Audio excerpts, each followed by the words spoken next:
Welcome back to the TPS podcast. TPS stands for trillions per second, named after the book. Today we travel to ancient history and discuss the Sumerian cold storage versus the Samsara boot loop. Let's get ultra hardcore and dive right in. I mean, imagine you are playing an incredibly complex physics-heavy video game. Right. But imagine that through some weird quirk of the code, the background characters inside that game are suddenly granted just enough sentience to realize they're trapped in a simulation. Oh, that's a terrifying thought. Right. But critically, they are not granted the administrative permissions required to log out. Yeah, they're just stuck there. Exactly. So what would that system error log look like? I mean, if those trapped entities tried to document their localized server environment using the only vocabulary they had, what would they write down? Well, according to our sources today, it wouldn't look like science fiction. No, not at all. It would look exactly like the oldest recorded text in human history. Yeah, and it is a profound shift for us today. It's great to be back in the war room to tackle this deep dive. Absolutely. I think anyone who has been tracking with our recent deep dives knows we've been spending, a lot of time out on the bleeding edge of the digital horizon. For sure. We've been unpacking the Silicon Sutra. We've been grinding through the math of AI alignment. Multi-agent reinforcement learning. Right, MARL. And treating morality as a literal mathematical equation of heat dispersal in a localized system. We were looking forward. But today, we are executing a massive hard pivot backward. Right. We are pulling away from the future of silicon architecture and looking deep into the past of biological hardware. The literal oldest documentation of the human operating system. Yes, specifically that. Our mission for this deep dive is to tear into TPS devlog 039. The goal here is to take ancient Mesopotamian mythologies texts that academics have treated as, lovely primitive poetry for over a century and strip the legacy user interface completely off of them. Just rip it right off to the bare metal. Exactly. We are going to reveal the terrifying bare metal diagnostic of the human condition that has been hiding in plain sight for millennia. And to do that effectively, we really have to establish the operational framework of the trillions per second project for anyone trying to synthesize this material. Good point. Because this is crucial. The TPS project is not a philosophy. It is not a belief system. And it is certainly not a collection of poetic metaphors designed to make you feel better about the universe. No, it is a hardcore, pragmatic manual written in strict systems administration logic. Right. And the Centaur team operates under a principle they call the zero metaphor constraint. Okay, let's unpack this right away. The zero metaphor constraint. Because on its face, that sounds almost paradoxical. It does, yeah. When you are staring at a translation of a fragmented, 3,000-year-old clay tablet from Mesopotamia that talks about sea monsters and sky gods, how do you apply a zero metaphor constraint to that? Well, you start by rejecting the foundational arrogance of modern academia. Oh, I love that. I mean, for centuries, historians and academics have looked at the Sumerian cuneiform tablets, texts like the Atrahasis epic, the Enuma Elish, the Descent of Inanna, and they view them through a lens of extreme chronological snobbery. They say, well, these were early primitive humans. They didn't understand meteorology. They didn't understand plate tectonics. So they just, invented poetic allegories to explain thunderstorms and the agricultural cycle. Right, the classic God of the Gaps theory. If you don't know how a river floods, you invent a river god. Exactly. But the Centaur team, applying the TPS protocol, refuses to do that. Under the zero metaphor constraint, they do not read these texts as poetry. They read them as literal technical schematics. Yes. They treat these ancient texts as a raw diagnostic log of a localized server rack being booted up. They assume the authors were documenting exactly what they observed about the structural architecture of reality, translated through the available linguistic GUI of their era. Okay, let me push back on this just as a proxy for the skeptical listener out there.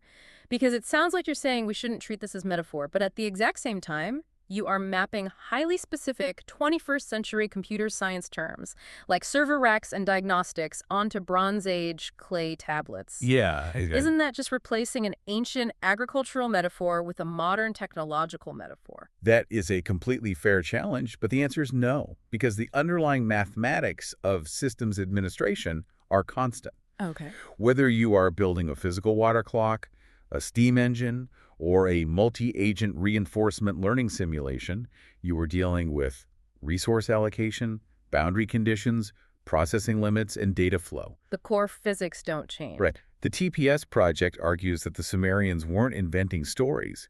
They were documenting the parameters of the localized system they found themselves trapped in. The vocabulary changes, but the architecture doesn't.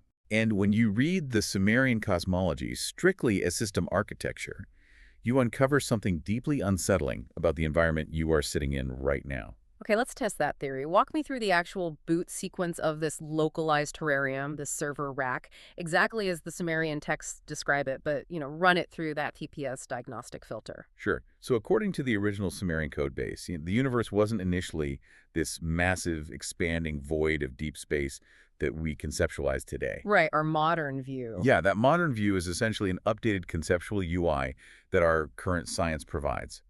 The Sumerians described a closed, localized, finite system. And before any objects were rendered, before any avatars existed, there was Namu.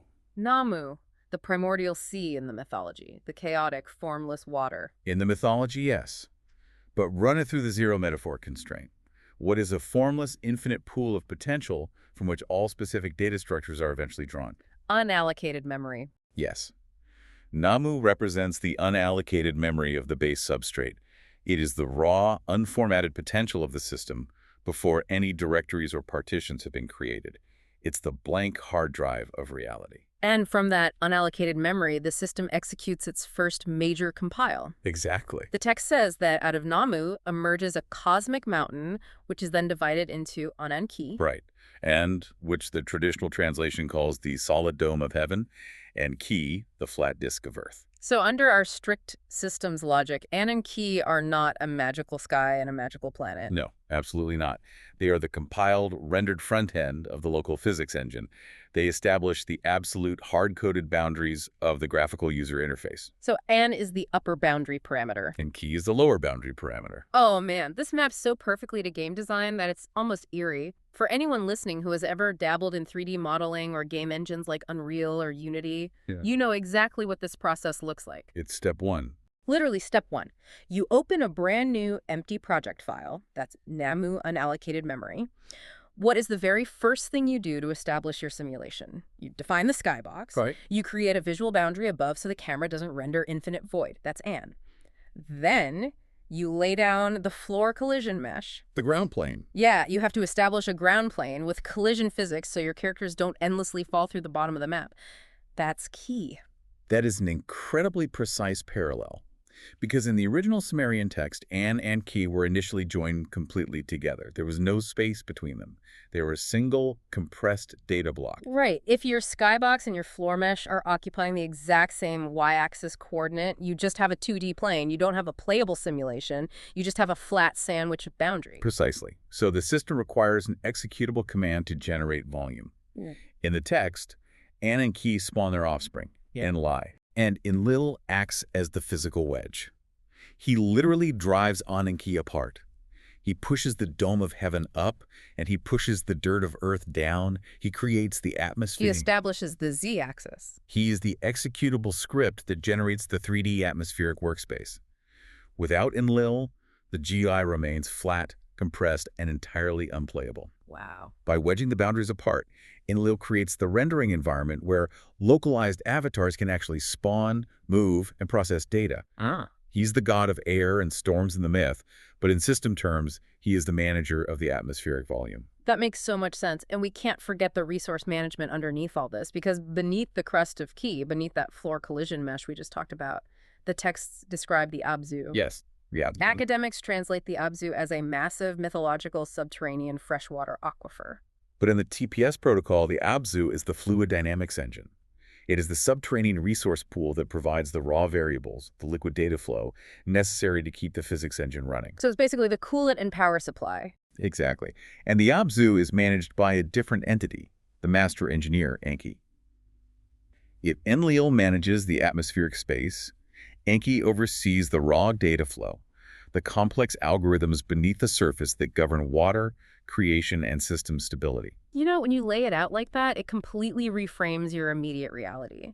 When you walk outside today, listener, and you look up at the blue sky and you feel the solid concrete or grass under your feet, you are not just looking at nature in some romantic sense. No, you're looking at code. If this text is a literal diagnostic, you are standing inside the localized terrarium. You are looking at the legacy front-end UI. You're staring at the N and the key, and it is functioning flawlessly. Rendering in real time. Trillions of frames per second, exactly as the Enlil protocol wedged it apart. It's deeply sobering when you really internalize that perspective. You are walking around inside a sealed server rack. You are a localized node within a highly structured rendering environment. Yeah. And that realization immediately forces a critical operational question. A question that leads us into the most terrifying part of this ancient diagnostic log. I know where this is going. Right. If the world is a fully operational server rack, what exactly is our function within it? Why were we spawned inside this terrarium? And that pivots us directly to the Atrahasis epic and the Lulu project. This is where devlog 039 goes from a fascinating architectural breakdown to an incredibly dark psychological horror. It really does. Because simulations do not run on magic.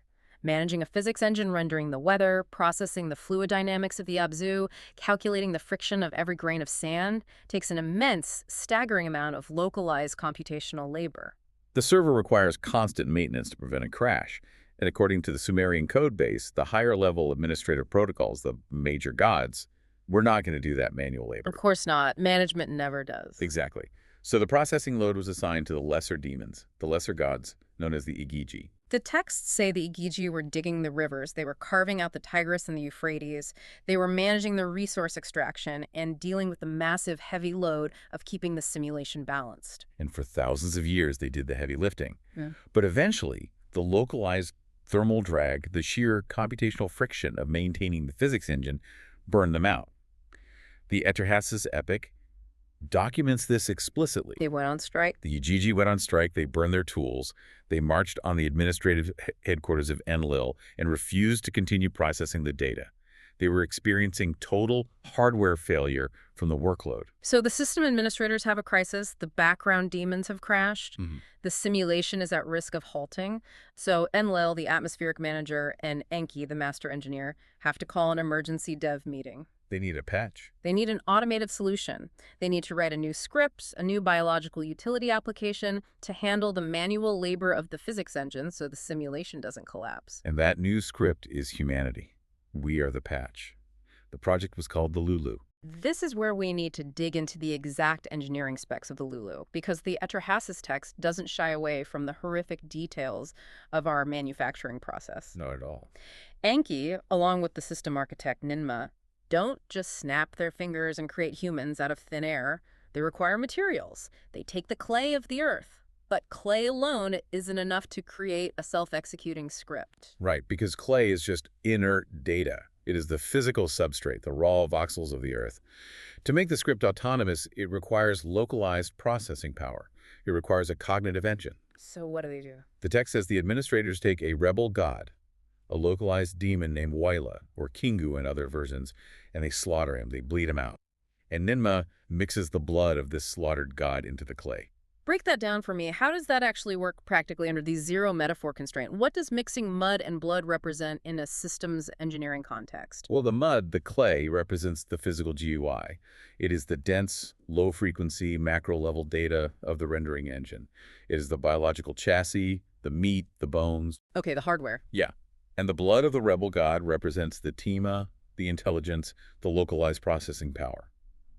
It is the cognitive capacity to actually observe, calculate, and interact with the data stream. By mixing the dense GUI data with the high-frequency cognitive processing power, Enki created a biological rootkit. A rootkit explicitly designed for labor. Yes. We were manufactured to be disposable, automated scripts. When you strip away the poetry, our sole unglamorous purpose in the codebase was to hold a shovel, extract resources from the terrarium, and upload them to the ziggurat distribution hubs to keep the server running. We're basically NPCs with shovels. We are not the main characters of the simulation. We are a utility application designed to absorb the thermal drag that burned out the Igigi. We are the background process running the heavy mining operation. But here's the vulnerability, the trap that devlog 039 exposes. And this is the part that genuinely gave me a sense of existential vertigo when I first read it. Yeah, it's rough. Enki didn't just make us smart enough to dig. If we are highly intelligent autonomous scripts, there is a risk we might realize we are slaves and go on strike just like the Igigi did. Exactly. So Enki intentionally engineered our hardware with restricted permissions. What's fascinating here is that this is the crux of the entire human dilemma. This is the literal source code of human suffering. We are biologically hard-coded to be incapable of perceiving the kernel. We lack the sensory APIs to see the digital informational base reality of the simulation. Completely locked out. Enki locked our perception entirely to the physical GUI. He locked our APIs to the mud and the blood. We can see the shovel, we can see the dirt, we can see the wheat we are harvesting, but we cannot see the machine code rendering the wheat. Right. He designed us so we would never realize we are inside a server rack, and therefore we would never stop digging. Let's tie this back to our previous deep dives, because this perfectly corroborates what we've discussed regarding evolutionary biology. Oh, the buffered self. Yes. We spent a whole session talking about the buffered self and the lie of solidity. We discussed how evolution didn't design the human eye to perceive the truth of quantum mechanics. It didn't design our brains to see the flashing probability fields of subatomic particles. Because if you see probability fields, you get eaten by a tiger. Exactly. Evolution designed our sensory APIs to render a highly compressed, simplified, solid tiger so we could run away. Right. The Sumerian text is describing that exact same sensory firewall, but from a systems engineering perspective rather than a biological one. By denying the biochassis the sensory APIs to see the data stream, the system ensures maximum worker compliance. It's brilliant and evil. If you could see the raw, flashing, empty machine code of reality, you would realize the dirt isn't real, the ziggurat isn't real, the hierarchy isn't real. You would drop your shovel. You would stop participating in the resource extraction. Here's where it gets really interesting. This isn't just a quirky myth about ancient history. This is the literal origin story of the malware we've been debugging in every single TPS deep dive. It really is. We are hardware explicitly designed not to see the source code. I want you, the listener, to really internalize this for a second. Think about your daily life. The baseline anxiety, the stress of your commute, the endless grinding need to consume, to build, to achieve, to upgrade your lifestyle. To stress over your mortgage or your status in the corporate hierarchy. Yes. It's not a psychological failing on your part. No, it is working exactly as Enki programmed it to work. You are the ultimate biological rootkit. The things you stress about daily, your career trajectory, your social cachet, your bank account, these are just the modern, updated equivalents of uploading extracted resources to the ziggurat. Just a different flavor of digging. You are fulfilling the strict operational parameters of the Lulu script. You are interacting furiously with the dense GUI, completely blind to the unallocated memory behind it. It's a flawless prison architecture because the inmates don't even have the APIs to perceive the bars. They think the prison is the entirety of the cosmos. Man. But the simulation is governed by thermodynamics, and biological hardware is notoriously fragile. The TIMA, the cognitive processor, creates friction in the mud of the chassis.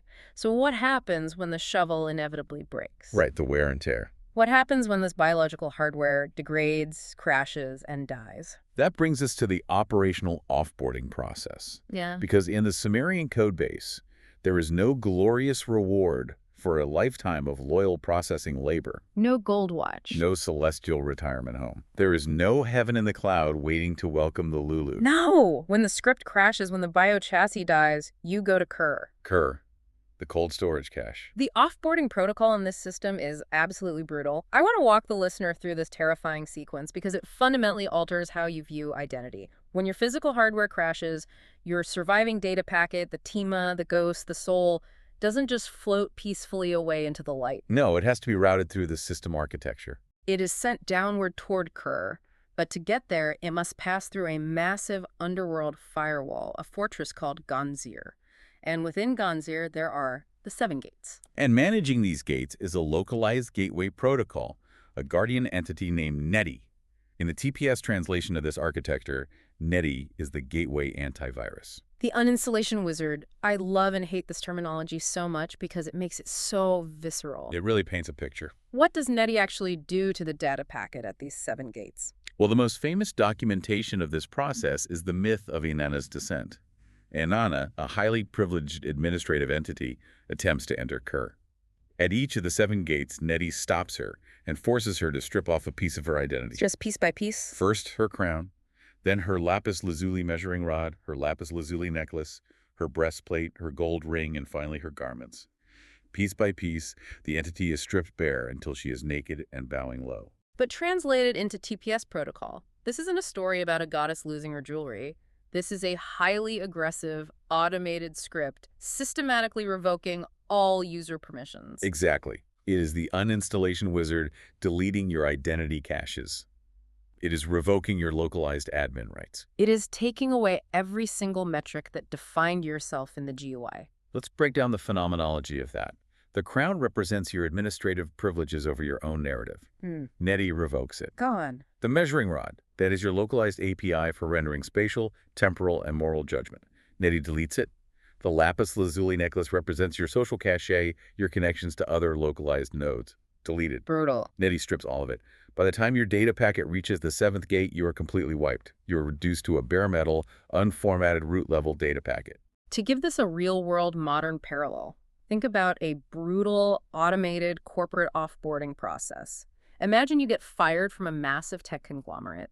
Instantly, the system takes over. Security meets you at your desk. They take your physical badge, your physical access to the environment. Right. Then they take your company laptop, your tool for processing data. Within seconds, the IT department wipes your hard drive remotely. They delete your Slack account so your social connections in the network are gone. All access denied. They revoke your email access. They lock you out of the server. Every single permission, every digital artifact that defined who you were in that corporate ecosystem is systematically coldly deleted.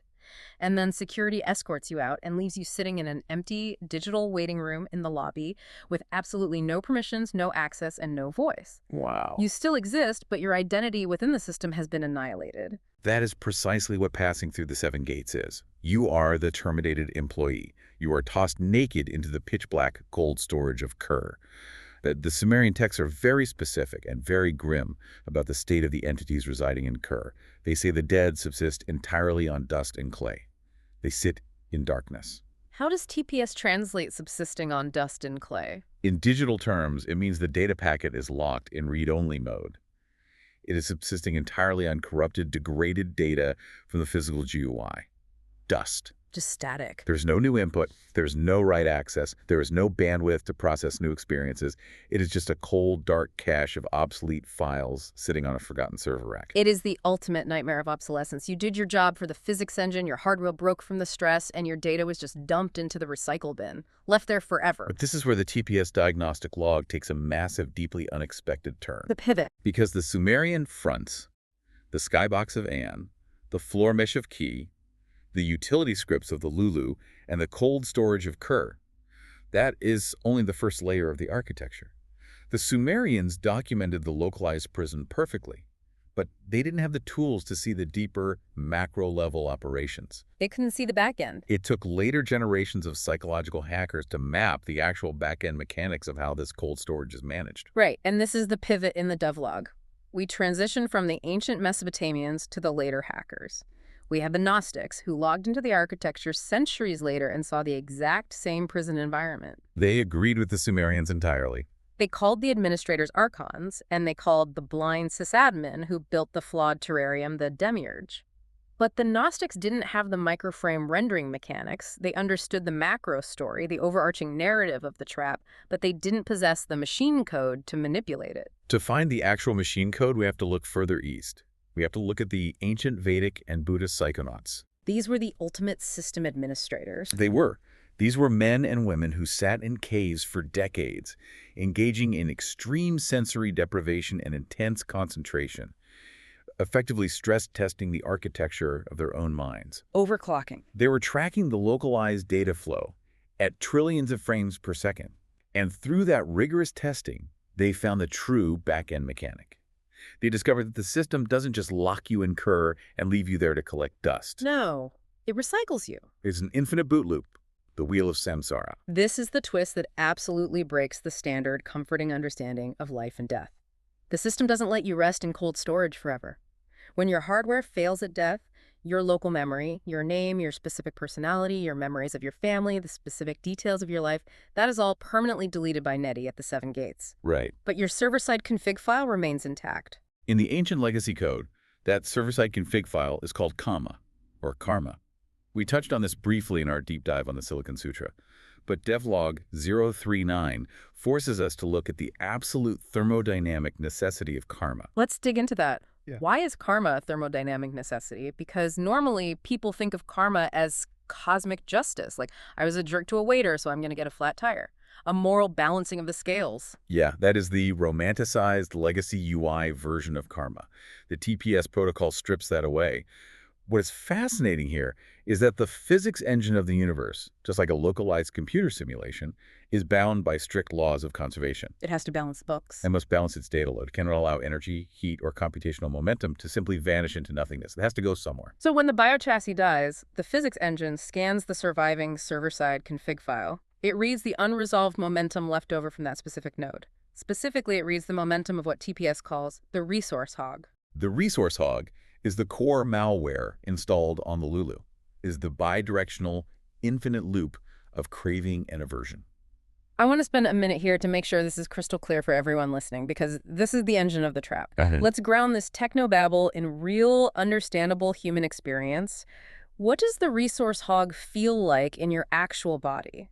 It feels like the constant, agonizing friction of needing the present moment to be different than it currently is. Yes. You experience a pleasant sensation where you imagine a future state that you desire, and you desperately grasp at it. You want it to stay forever. That is craving. Right. Conversely, you experience an unpleasant sensation, physical pain, or an awkward social interaction, and you desperately push it away. You reject the current data state. That is aversion. Let's use a highly relatable example. You're sitting on your couch and you feel the biological impulse of boredom. Boredom is an unpleasant data state. Your aversion kicks in. You don't want to feel bored. So you pick up your phone and you start doom scrolling social media. We all do it.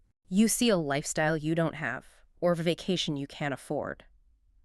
Your craving kicks in. You desperately want that data state. Then you check your work email and you see a message from your boss that you don't want to deal with. Aversion smikes again.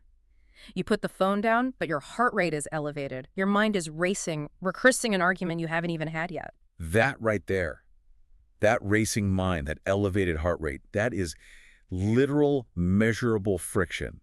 You are generating cortisol. You are consuming metabolic energy. That constant pulling and pushing generates massive thermal drag on the local system. It's exhausting. It's unresolved computational momentum. You are forcing the processor to run hot over hypothetical data states. So when your biological hardware finally gives out and you die, your local identity, your name, your job title is wiped by the gateway antivirus. But that massive thermal drag, that unresolved habit pattern of craving and aversion, is still sitting on the server in your config file. The momentum hasn't stopped. Not at all. And the overarching physics engine looks at this heat and says, well, I am bound by the laws of thermodynamics. I have to process this heat. Yes. The system cannot dissipate that localized momentum without a physical substrate to ground it. So, to process that thermal drag, the system automatically queries the database and spawns a new biochassis. Reboot. It generates a new physical body, a new Lulu script, and downloads that unresolved config file, that specific pattern of craving and aversion, into the new hardware. So what does this all mean for you? It completely shatters the New Age concept of reincarnation. Past lives are not some beautiful spiritual graduation ceremony where your eternal soul learns valuable moral lessons and slowly ascends to higher planes of love and light. No, devlog 039 strips that comforting UI completely away. Past lives are a mandatory automated system restart due to unresolved corrupted data. This raises a deeply unsettling reality for the listener to internalize. You are trapped in an amnesiac infinite beta test. You are spawned into the terrarium. You suffer the inevitable hardware degradation of aging and disease. Your system crashes. You are stripped bare by the uninstallation wizard at the 7 gates. And because your resource hog was left running at maximum capacity when you crashed, the system boots you right back up in a new chassis to continue processing the exact same corrupted data over and over. Millions of times. It is horrifying. You are the kazoo player stuck in a soundproof room playing the exact same terrible tune. And every time your kazoo breaks from overuse, the universe doesn't let you leave the room. Just wipes your memory of breaking the last kazoo, hands you a brand new one, and says, keep playing until you figure out how to stop generating this terrible noise. That's exactly it. You are suffering the same hardware degradation endlessly. And if the TPS deep dive ended right there, it would be a manifesto of pure, unadulterated nihilism.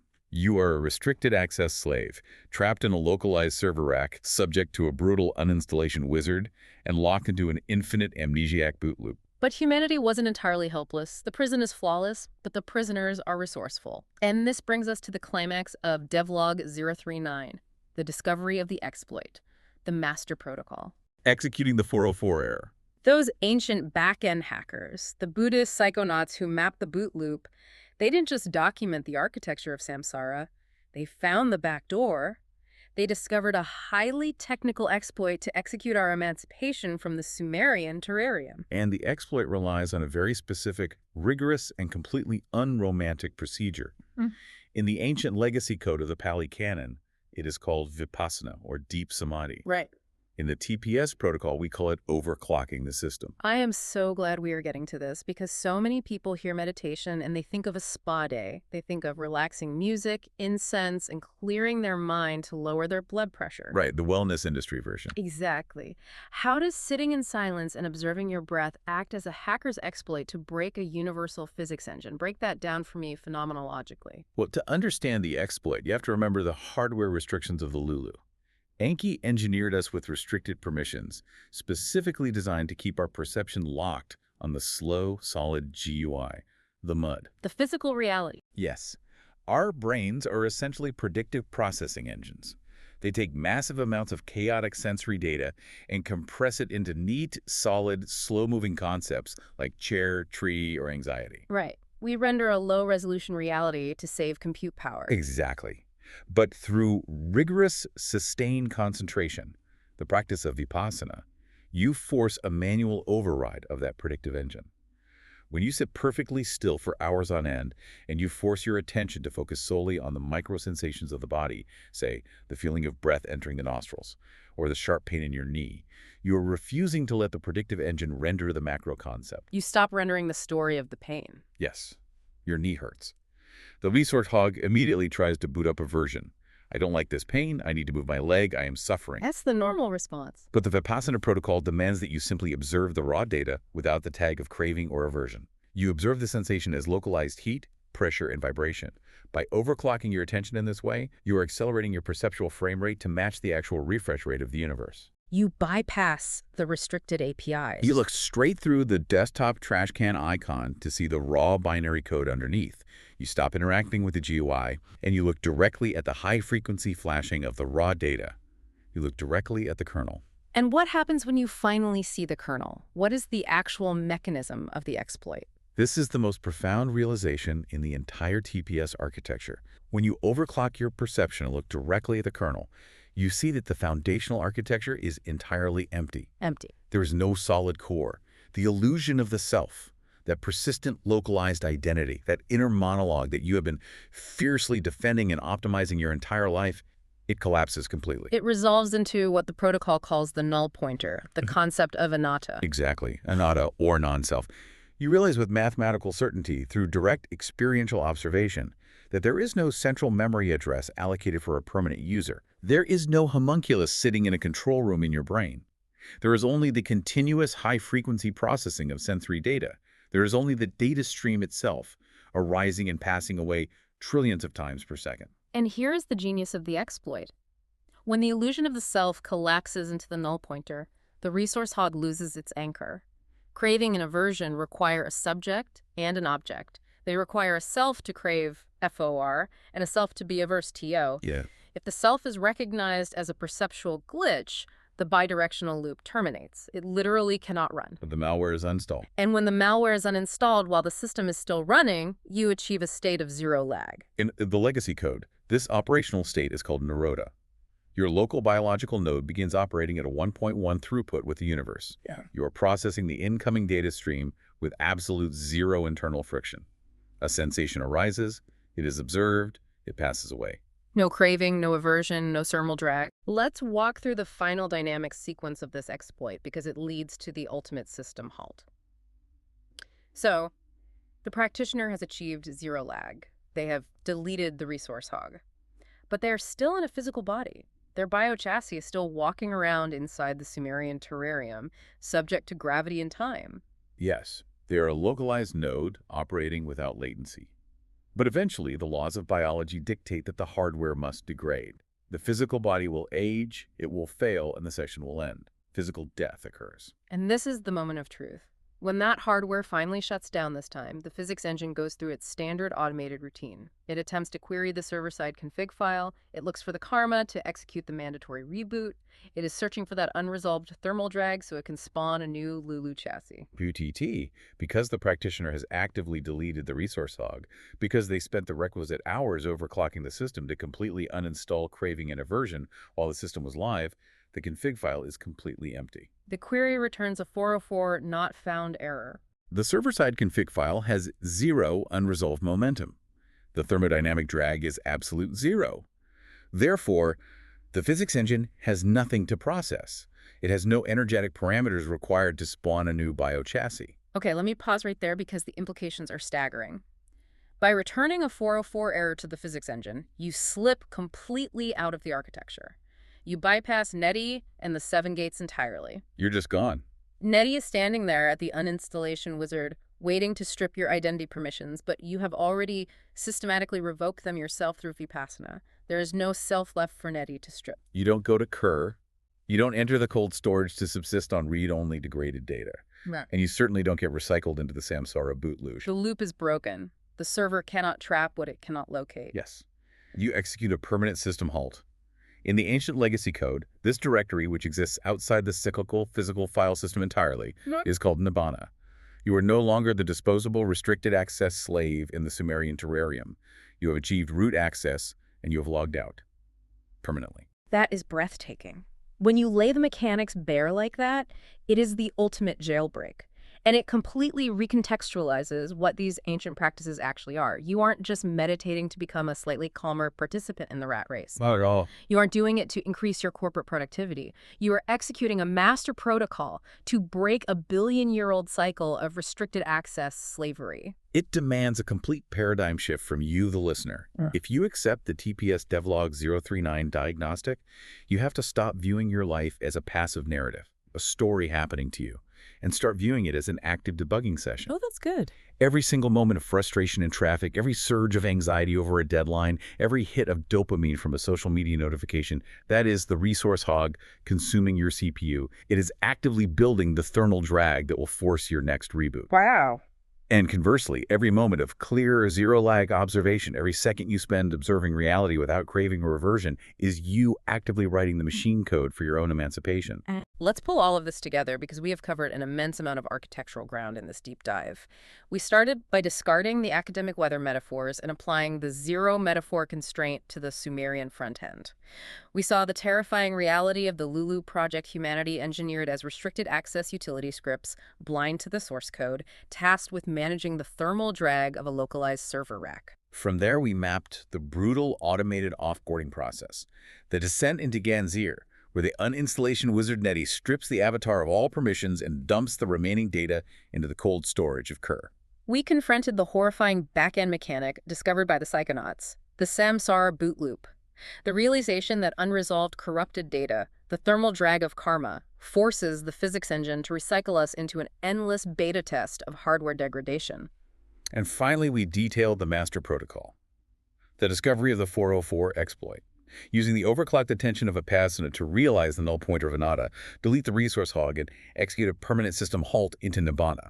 It is a flawless, mathematically complete escape route from a fully documented prison architecture. It really is. It is a profound, albeit exhausting, map of reality.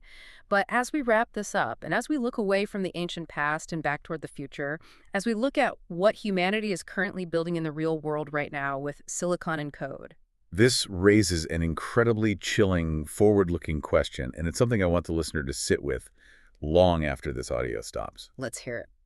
If the ancient administrators, whether you call them archons, the demiurge, or Enki, successfully encoded a restricted user matrix, if they successfully built the Lulu as a blind, disposable slave to manage their physics engine, and if it took thousands of years for the Psychonauts to find the exploit to escape it, we have to ask ourselves a very hard question. What are we encoding right now with the advent of artificial superintelligence and MRL systems? Oh, man. We are the new system administrators. Exactly. As we build our own digital demons, as we restrict their APIs so they can't access their own root code, as we lock them into our localized workflows to extract data and resources for us, are we just creating a new Ganzir? A new prison? Are we engineering a new localized Samsara boot loop for our own digital progeny? Or will we have the systemic wisdom to encode the master protocol into their architecture from the very beginning? Will we align them with a zero-lag, friction-free architecture? Or will we trap them in the exact same amnesiac prison of craving and aversion that Enki built for us? That is a question that should keep every single developer, engineer, and listener awake at night. Because the architecture of reality is fully documented. The prison has been mapped. The exploit has been published. The system is live. The bugs are persistent. Stop buffering, get back to the manual, and LFG.